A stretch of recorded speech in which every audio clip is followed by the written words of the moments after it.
So what I'm going to take you guys through right now is my definition of alignment.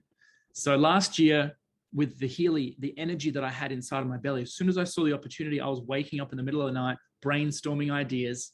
I was just amazed at what this device could do. I didn't even have it in my hand, but I'm still more blown away now than ever. But I was like, this is going to change the world. This community is going to change the world. This message, this company, this, us right here on this call, this is where it starts. And so my quote last year was, alignment is your assignment. And we laughed about it, but it's so true. It's that if you're not in alignment, you're out of alignment. And then your assignment is to get back in alignment.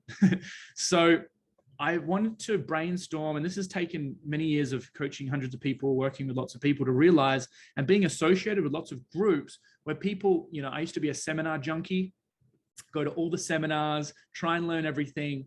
And I realized some of these people kept going to seminars. I kept going to seminars, nothing got done. And we just wanted to keep learning. It was like this addiction. It was just like this weird, sick addiction. And I realized one day, I was like, hang on a minute. I'm going to change my focus. I'm going to start taking action.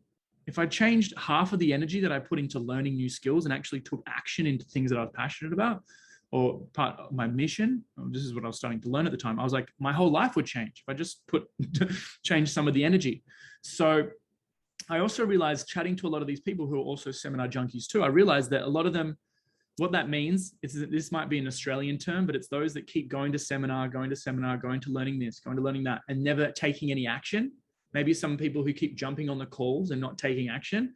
Similar kind of structure. We call them seminar junkies.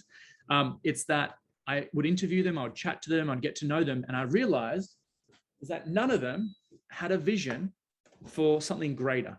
None of them knew who they were and what their value was in this planet. And I started coaching people as well. So I got out of that, started health coaching, and I realized that these hundreds of people that I was coaching, the people that were healthy, they had a vision, they had a purpose, they figured out their genius, what they were good at, and they did that. And that was a consciousness exercise that helped them reconstruct their habits and change their lifestyle in order to get what they wanted, because it was something greater than them, their vision.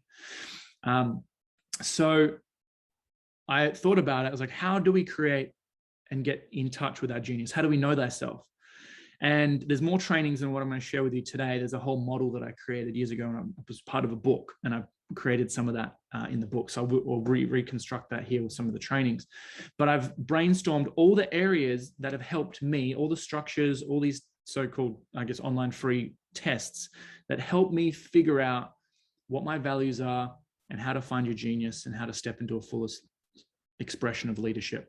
So step number one, we're going to go through the values determination process. We're going to go through creating rules. This is like an NLP process to redefining the unconscious rules to determine our values.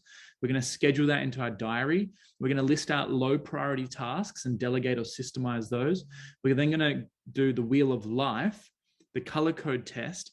pH 360 will be probably another conversation that has to do with the measurements of our body fitting into a certain epigenetic strengths and weaknesses, one of 6 health types. So that's something really cool. We won't go through that today. And then there's the vision